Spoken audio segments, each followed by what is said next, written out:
The land of the rising sun is an interesting place, to say the least. Japan has influenced the world in numerous ways, innovations that have changed our daily lives, food that has shaped international palates, and subcultures that continue to influence popular culture. Japan continues to evolve rapidly. Just when you think you understand everything about Japanese culture, something new pops up. Let's learn some interesting facts about Japan to prove that this mighty nation will surprise you at every turn. Late-night dancing was illegal until 2015. Imposed after World War II, the ban was meant to crack down on prostitution as the dance halls were a hotbed for vices. Dancing in venues without a dance license after midnight was illegal, and you could be arrested. However, it was not regularly enforced in the late 20th century.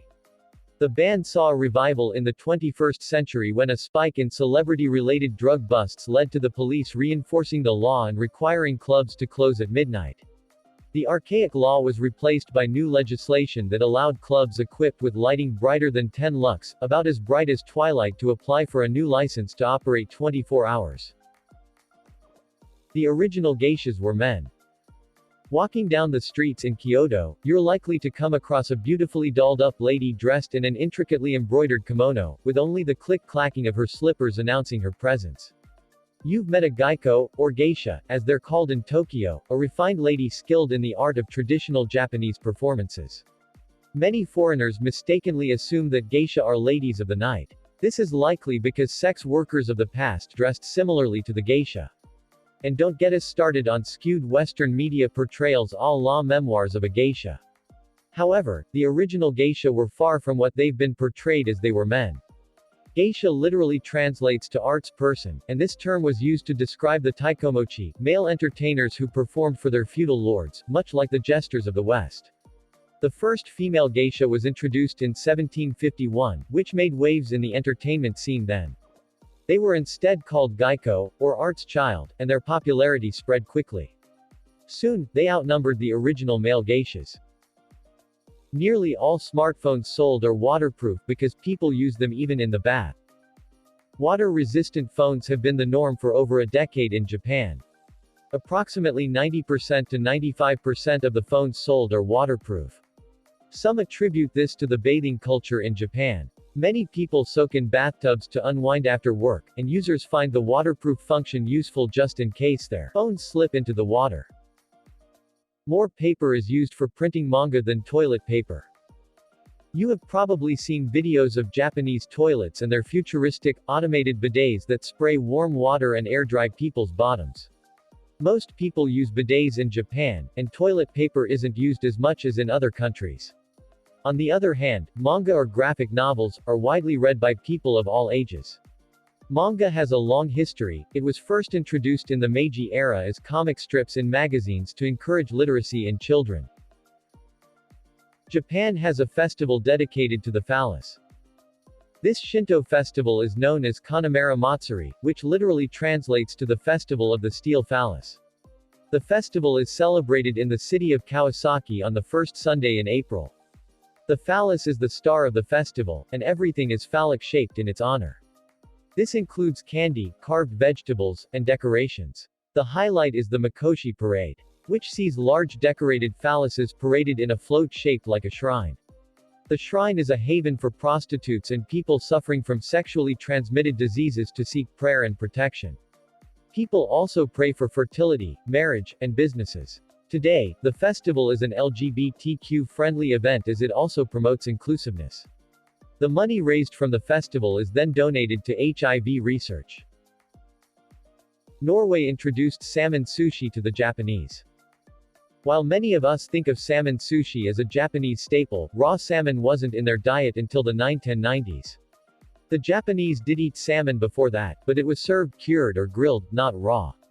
The Japanese believed that salmon caught in the Pacific was unclean and exposed to parasites, as well as not being fatty enough to taste good. That's why it was never served raw as sashimi before the 90s. Norway began exporting salmon from the Atlantic in 1980, but it took 15 years of market research and campaigning before the Japanese finally began to put raw salmon slices onto vinegared rice balls. Changing the Japanese perspective on raw salmon was a multi-million endeavor that involved tireless campaigning. However, it paid off. It also opened new markets for Norway, and they began to export to other Asian countries such as Hong Kong, South Korea, and Singapore. Adult diapers sell more than babies' diapers. More than a quarter of Japan's population is over 65, and birth rates are at a record low. According to the Pew Research Center, there are more diapers produced for adults than for babies, and Japan's aging population is likely the cause. This change in consumer demographics is also resulting in a shift in most industries, which includes food, retailing, and hygiene. Slurping noodles is considered polite. In a country known for its strict customs and manners, one particular dining rule continues to baffle visitors. Contrary to conventional table manners, loudly slurping noodles is considered good manners. The act of slurping when you're eating noodles shows that you're enjoying your meal and paying compliments to the chef. Slurping also has a scientific purpose. It enhances the flavor of noodles, especially soba. Soba doesn't have a strong taste on its own. Slurping helps to increase the retronasal smell and allows you to better perceive flavor dimensions. Fortune cookies originated from Japan. Even though fortune cookies are served in almost every American Chinese restaurant, it didn't originate in China. Instead, it is based on a cookie made in Kyoto. The Sujiura senbei is visually similar to the modern fortune cookie, but it contains miso and sesame, rather than vanilla and butter.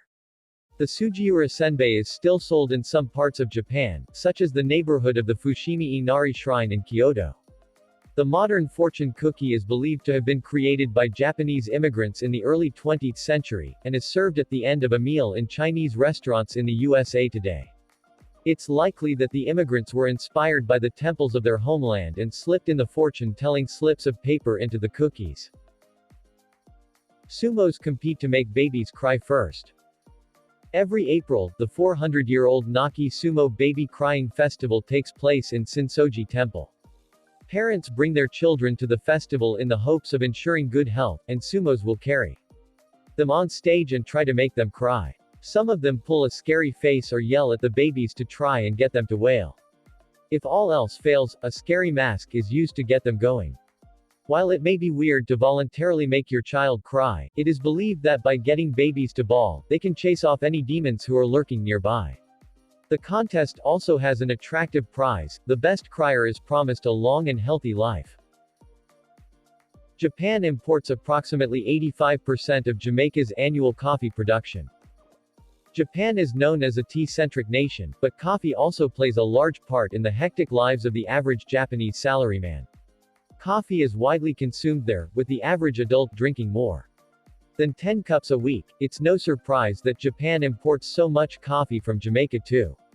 Blue Mountain coffee, a high-quality type of coffee from the Blue Mountain region in Jamaica, is sought after by avid coffee drinkers in Japan who are willing to pay premium prices. Japan has over 5 million vending machines. Vending machines can be found almost anywhere in Japan, and they're loved for their convenience. Japan's public safety levels have helped ensure that these vending machines are rarely vandalized, allowing them to be placed almost anywhere. Most vending machines in Japan sell soft drinks, tea and coffee. Others sell age-restricted items such as alcoholic beverages and cigarettes. Vending machines selling such products require a special ID for age verification. Some of the more peculiar vending machines even let you buy rice, fortune-telling slips of paper, and live rhinoceros beetles. You can subscribe to our channel for the continuation our videos. Thanks for your time.